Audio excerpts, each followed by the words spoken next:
Prey, or Prey 2 if you want to get serious about this, has been a long time coming. Originally shown off way back in 2012 by Bethesda, it soon all went very quiet on that front and it was pretty obvious something was wrong. Like when you're at the doctor's and everyone starts to shuffle around you uncomfortably. When that happens, it's probably going to be bad news. This turned out to be the case as information came down from the news canon that this version of the series has been cancelled. It was dead. No more. Obliterated. Deleted. It was a sad day for all, and the mourning process was undoubtedly going to be a long one. But then Bethesda fired back. Revealing that Prey had dropped the number from its title and was now just coming back as Prey, it was also keen to reveal that the game was being developed by Arcane Studios, the brains behind the critically acclaimed Dishonored. This all seemed like a very smart idea, and now that I've been allowed to play it for a while, I can tell you that it actually was a smart idea, because Prey could be very good indeed.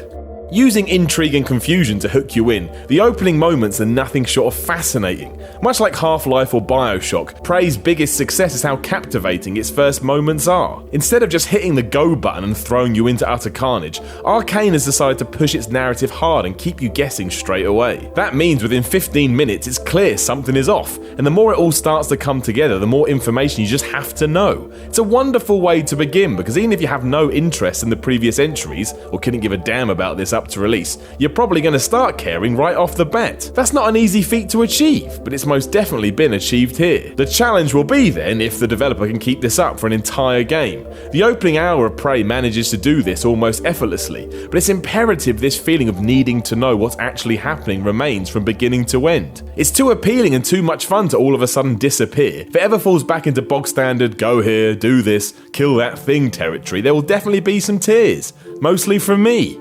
I don't like crying, I'm a grown adult. Thankfully, the structure around all this works too. Almost falling into narrative FPS territory, which is definitely a genre and not something I just made up, Prey operates like a first-person shooter, only with tons of extras thrown in for good measure. So, your first weapon, for example, is a wrench that you can use to smash stuff with, or better yet, clonk things over the head. The weaponry naturally builds as you progress, so a shotgun was soon on the cards, and there's also the bizarre glue cannon, spelt Gloo. Part weapon, part building tool, part hazard defense device, it seems as if Arcane has deliberately left this open to interpretation. Throughout my time with Prey, I managed to use it to freeze enemies, build a bridge, and take away any danger posed by some exposed chemicals, and I'm pretty sure that's just the start of what you'll be able to do with it. Being creative and thinking outside the box seems to be key here, and that's most certainly the case for the game's foundations as a whole. While you may be asked to find an access card to get through a certain door, that's not your only option. Searching your surroundings and trying to come up with an alternate path is encouraged, and you'd imagine the glue cannon ties right into that. What can I do with the situation in front of me to progress?